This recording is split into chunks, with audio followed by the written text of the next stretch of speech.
Tonight, we'll delve into 5 unsettling stories sent to us from different parts of the world. Stories from people who claim they've encountered things that defy explanation, events that continue to haunt them long after the experience. And a mysterious creature caught by a security camera at exactly 2:37 a.m. A locked shed door that somehow opens every night. Something hidden under an old stairwell. The sound of a bell ringing deep in the forest. And a gravestone bearing a living woman's name, with her date of death already carved into it. We present these accounts exactly as they were sent to us. But tonight, we ask you, could any of these stories actually happen? If you have your own unexplained encounter, something eerie or strange you can't forget, share it with us through our website, Ghordan.com. In our next video, we might be analyzing your story here. And if you enjoy mysterious tales like these and want us to keep bringing them to light, leave a like and subscribe.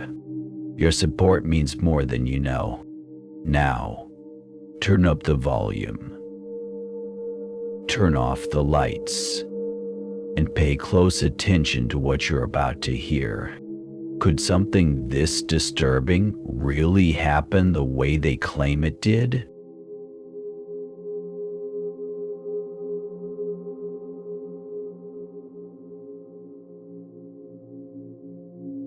Vanessa R. had never been one to believe in urban legends or internet monsters. But something changed the night she reviewed the security footage from her daughter's bedroom. She lives in a quiet part of Olean, New York, surrounded by trees, dirt roads, and long, silent nights. It's the kind of place where people keep to themselves. A good town for raising a child, she thought. Safe, still, predictable. But almost immediately after moving in, she noticed something strange. It started with her own sleep. Vanessa would wake up suddenly, heart pounding for no apparent reason. No sound, no dreams, just awareness, a tight pressure in her chest, the feeling that something had been in the room with her, watching from the shadows. She brushed it off. As a single mom raising a young daughter, Vanessa assumed it was just stress. New house, new routine, nothing to worry about. But her daughter began waking up too. Not just once, but almost every night. Crying, shaking, saying things that didn't make sense. "He was here again, Mommy," she whispered one night, clinging to her blanket. The pale man in the corner. Vanessa's stomach sank.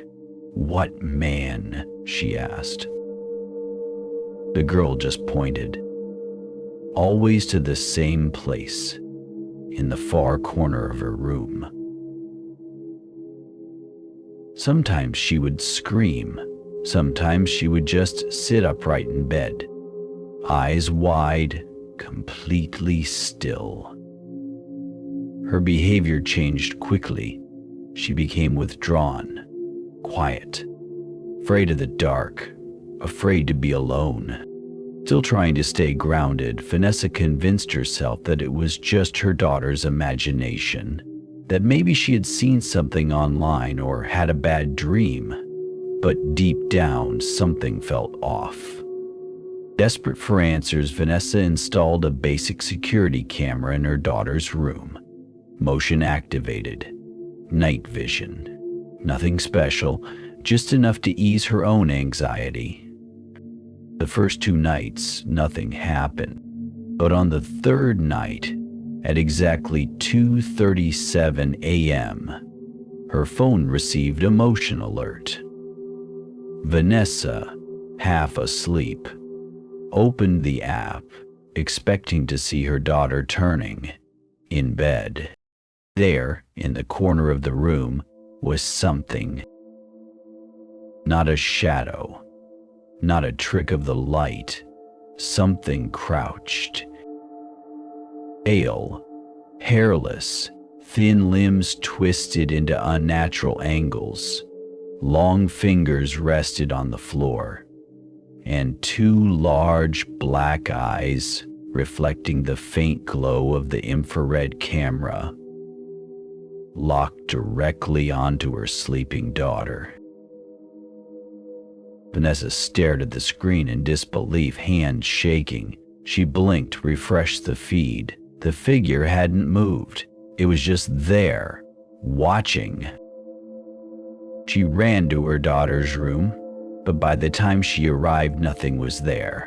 The child was asleep. The corner was empty. No signs of a break-in. No open windows, just the cold silence of the house. She replayed the footage again and again, hoping to catch some logical explanation, but each time that pale figure stared back. The next morning, her daughter didn't speak. Not a word. She just sat in bed, eyes open, trembling. When Vanessa asked what happened, she looked away and cried silently. A doctor later called it acute stress response, some kind of shock. But no one could say why it had happened. Vanessa's nights became unbearable. She barely slept. Every creak, every breeze, every flicker of light became a threat. And the camera? It recorded nothing after that night, as if the presence had vanished or simply didn't want to be seen again. In her desperation, Vanessa turned to the internet, forums, Reddit, old blogs. She stumbled across a name: the Rake. A creature described in whispers, emerging in the early 2000s. Stories from all over the US. Always with the same features: pale, hairless, humanoid. Always appearing late at night, always watching, silent. Unseen until it chose to reveal itself. A few even described security footage like hers. Some claimed their pets had reacted. Others said it fed on fear, trauma, suffering. And the more she read, the more it fit. She wasn't alone. Vanessa moved out weeks later, taking her daughter to stay with family. The house is still there, empty now, but she never returned. Not even to retrieve the cameras. She ended her message to us with this: I don't care if anyone believes me. I know what I saw. And if you ever wake up in the middle of the night and feel like something's watching you from the dark, don't ignore it, because I didn't, and I still can't forget it. So what do you think? Was it just a vivid nightmare, amplified by fear and stress? Or did Vanessa capture something real? Something many others have claimed to encounter, but few live to talk about. We received this story exactly as you heard it. What would you believe if it were your daughter?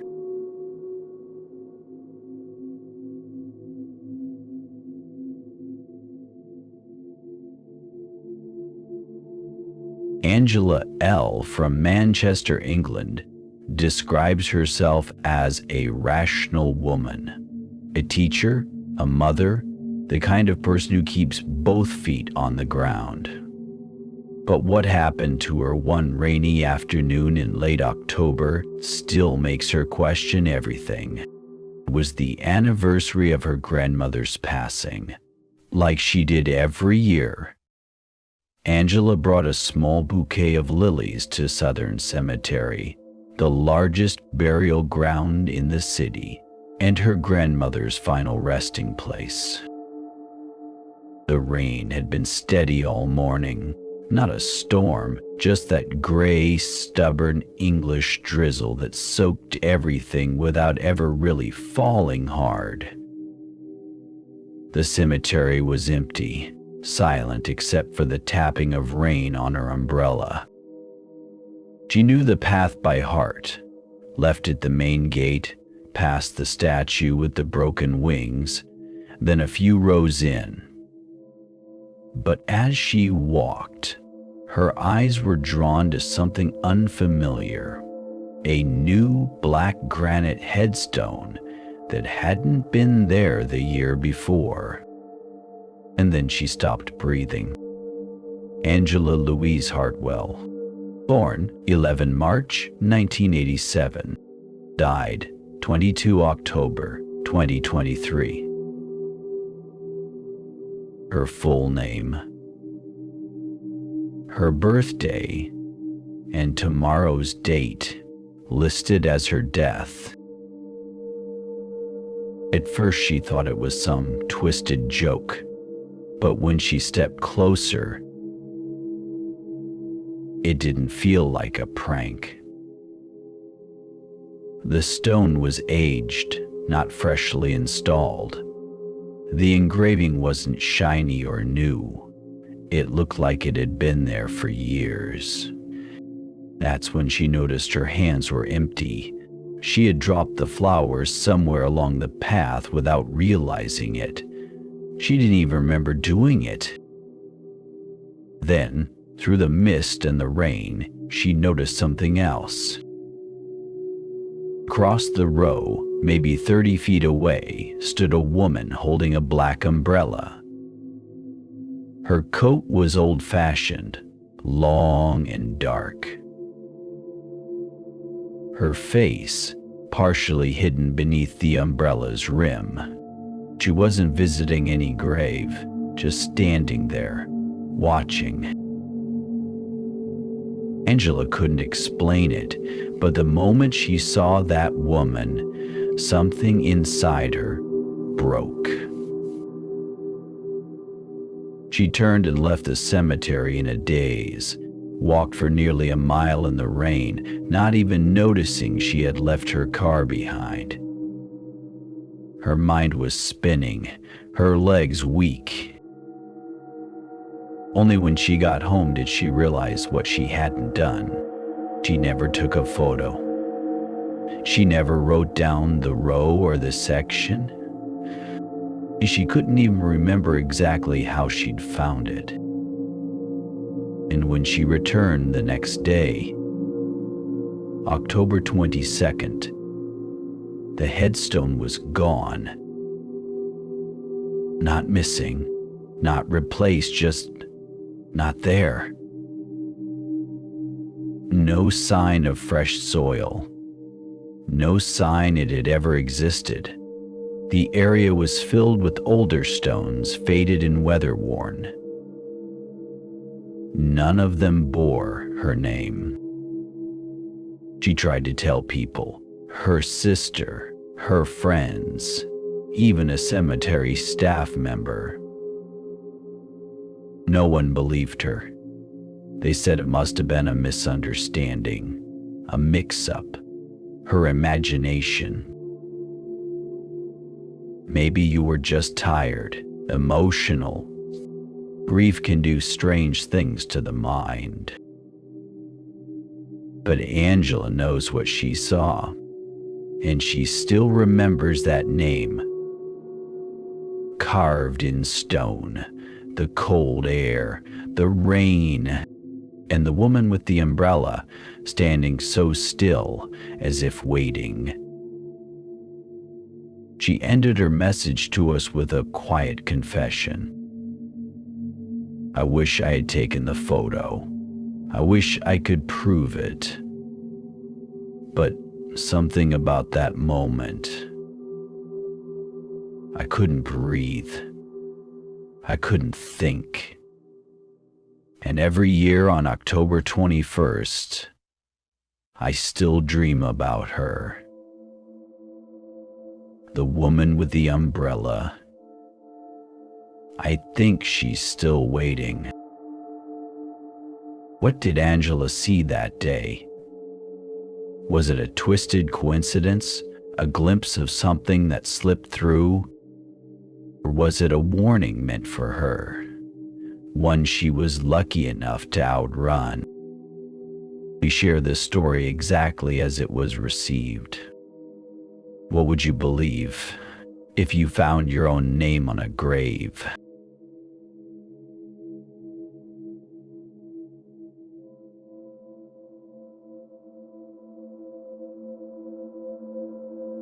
Gary J. sent us this unsettling account from the quiet outskirts of a small town in rural Vermont. According to her message, it all began shortly after her father passed away. She inherited the old family farmhouse, a place she hadn't visited in nearly a decade. The house itself wasn't remarkable. Weathered wooden siding, peeling white paint, surrounded by fields of tall grass and silent woods stretching for acres. The property had been in the family for generations, and her father, an intensely private man, had lived there, alone, for the last years of his life. But behind the farmhouse stood an old shed, an ancient squat building her father always kept locked tight. Carrie had never been allowed inside as a child. "It's dangerous," he would say, always abruptly changing the subject when she asked more questions. After her father's funeral, Carrie moved into the farmhouse to sort things out. The first few nights passed uneventfully, but on the third morning, she found the shed door slightly ajar.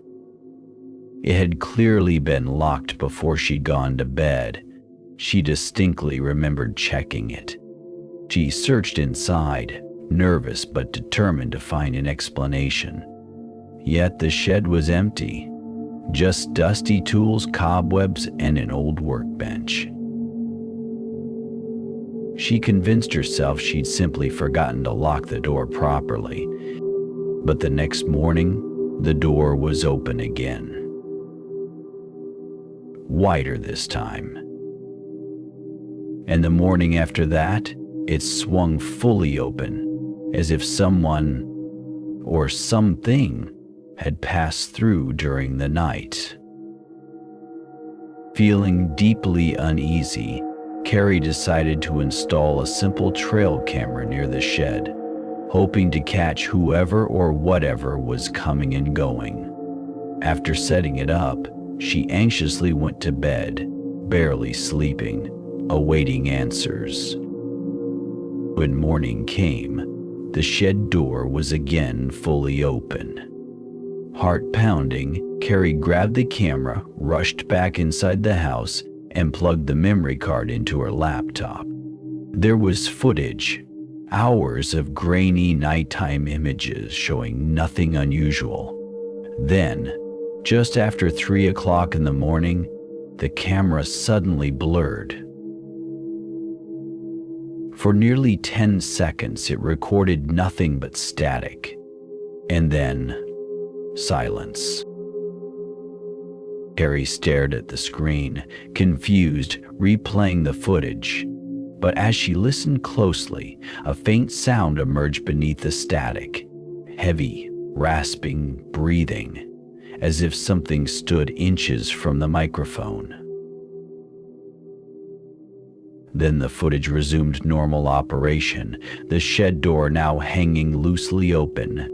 She called the local sheriff's department, but they dismissed her worries, attributing the events to wind or animals. Carrie knew better. There was no animal capable of unlatching a securely locked door every night. And certainly no animal could cause static and breathing sounds like those captured on the recording. Over the following nights, Carrie's anxiety deepened. She found fresh footprints in the dirt, too large to be her own. Items inside the shed began to move around, appearing in different places than she'd left them. Every attempt to film what was happening failed, corrupted by the same bizarre static and breathing sounds. Eventually, unable to cope with the stress and constant fear, Carrie left the farmhouse, temporarily staying with friends in town. Yet her nightmares continued. In her dreams, she would hear heavy breathing, see the shed door slowly opening by itself, and glimpse a shadowy figure watching her from inside the darkness. Carrie ended her message by writing that she's planning to return to the farmhouse soon, this time with friends, to help finally understand what's in that shed. Still, she's not sure what scares her more, the idea of finding something sinister waiting inside, or finding nothing at all. To this day, Carrie wonders about the secrets her father took with him to his grave, and what exactly had lived quietly behind their home for so many years. So we ask you, could there be something real, perhaps unexplainable, in that old Vermont shed? Or is this simply a daughter's imagination, haunted by grief and unanswered questions? We leave this story exactly as it came to us. What would you do if that shed was yours?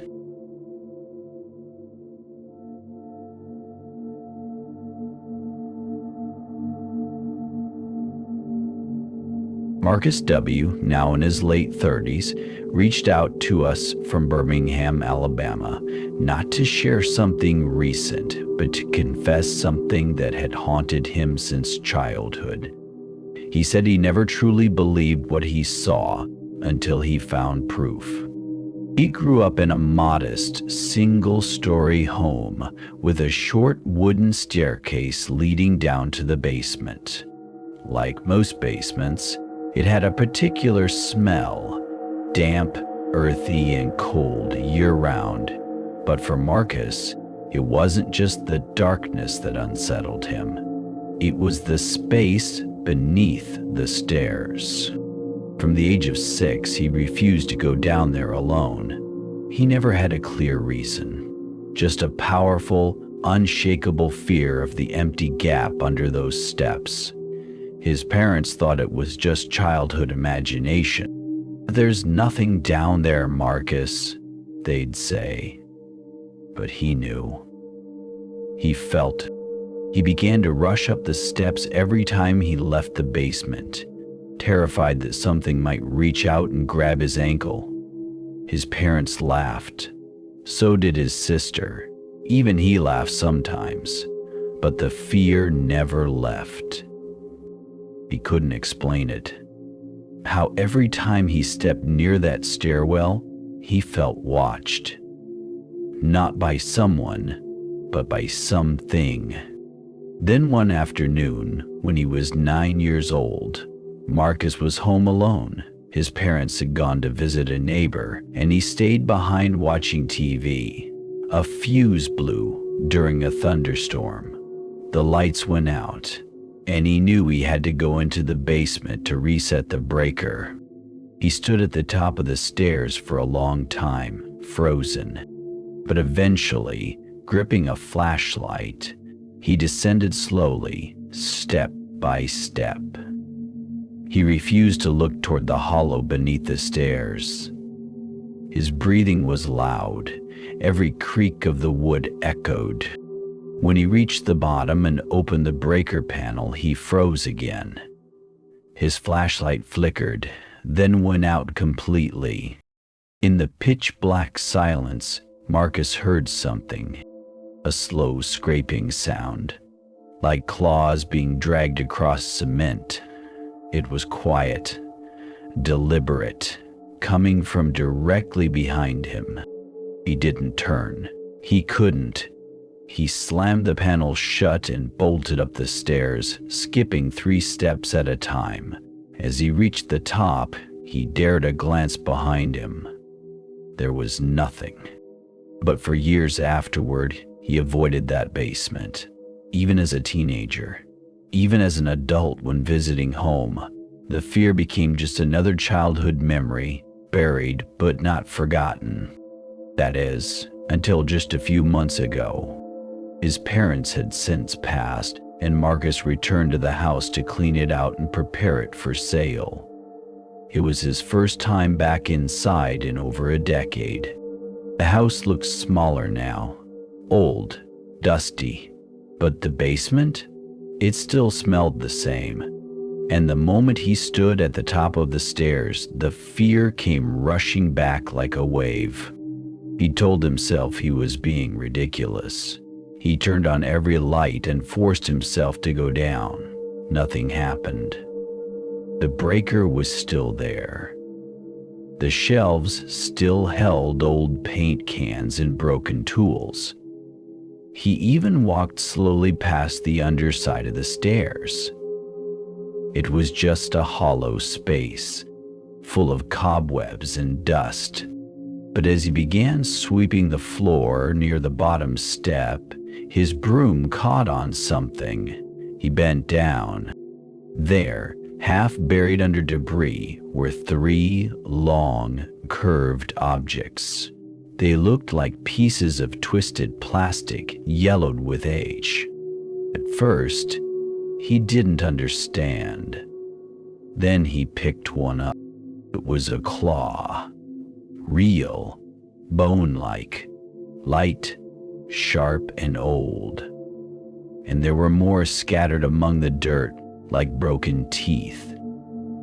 He took pictures, bagged them, and sent them to a friend who worked in veterinary science. The friend replied simply, "This doesn't look like anything I've ever seen. No raccoon, no opossum, no domestic animal." The curvature was unnatural. The wear on the tip looked deliberate, as if used repeatedly to scratch or to grip. Marcus didn't sleep that night. The basement was empty, but his childhood fears suddenly felt valid, logical even. Something had lived there, or still did. He buried the claws again, deeper this time. He didn't want them in his house. He couldn't look at them any longer. That same night, he packed his bags and left. He never listed the property for sale. He still pays the taxes, the lights stay off, no one goes inside. He ended his message with this line: "It waited until I forgot, until I stopped believing. But when I came back, it wanted me to remember." Was just the imprint of childhood fear? Or did Marcus spend his youth sleeping above something he was never meant to see? We leave that decision to you.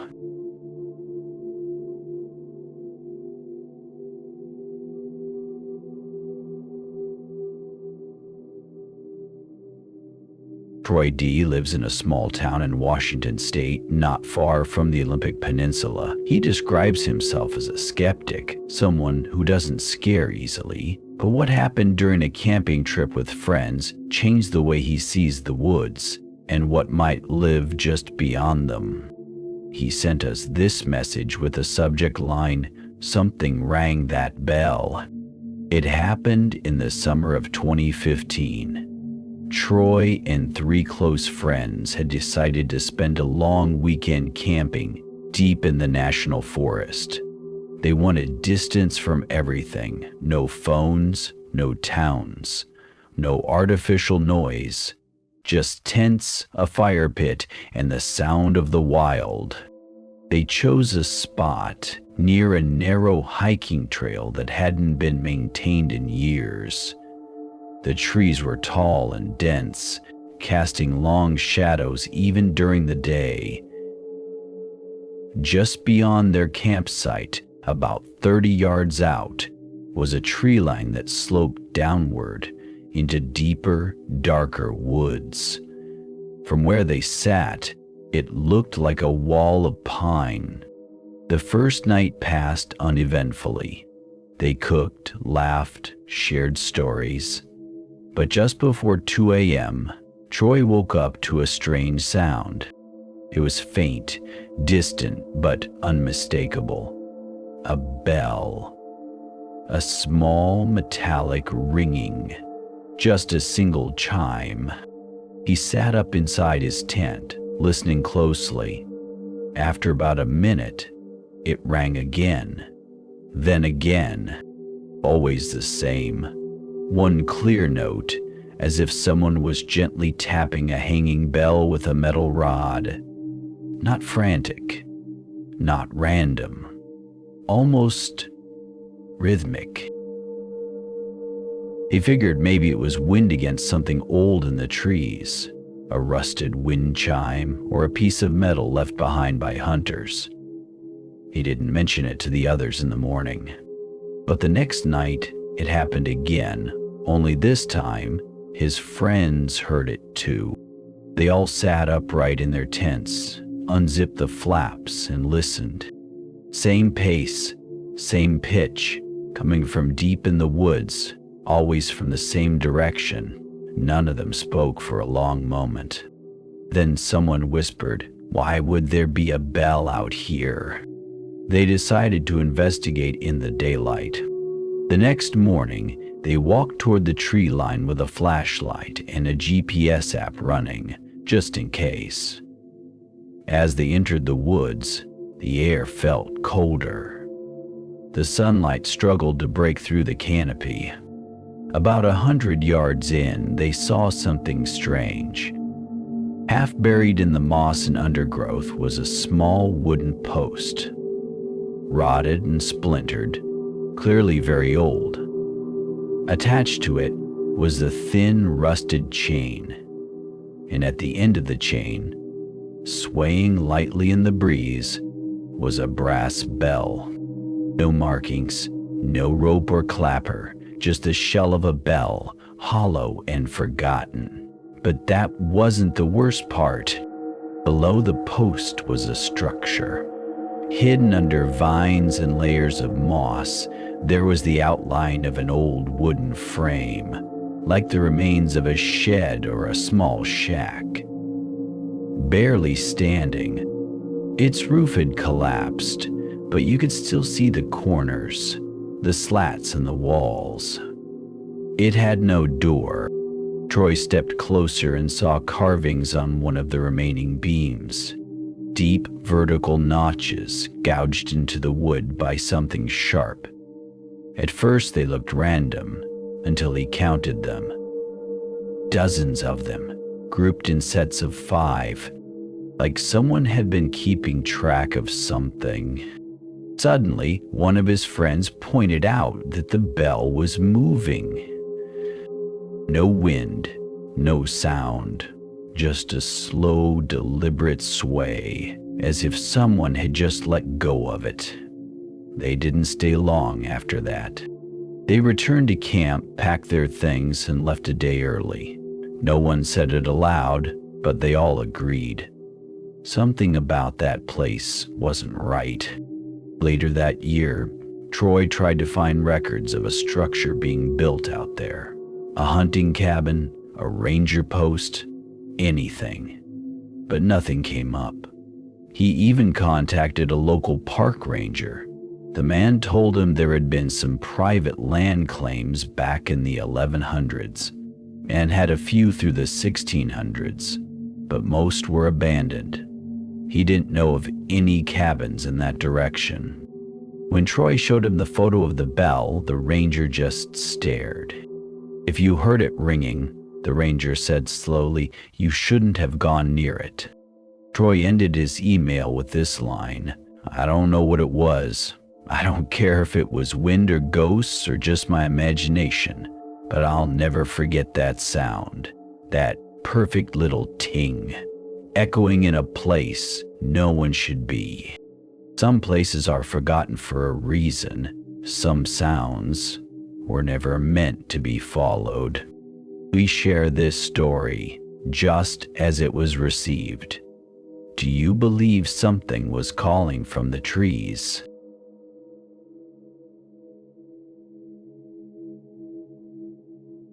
Before we say goodbye tonight, ask yourself, could all these stories really be nothing but dreams, misunderstandings? Or is there something else, just beneath the surface of what we call reality? Some believe, some laugh, and some never speak about what they've seen. We bring you these stories exactly as they were sent to us. And whether you believe them or not, that's entirely up to you. Have you experienced something you can't explain? We want to hear from you. Share your story through our website, Ghordan.com. If you enjoy mysterious stories like these, leave a like and subscribe. It helps more than you know. We're just getting started. Watch the next video, 4 chilling tales sent by listeners. A town, a rumor, and figures with no face. The deeper you look, the less sense it makes. And remember, sometimes the quietest places hide the loudest secrets.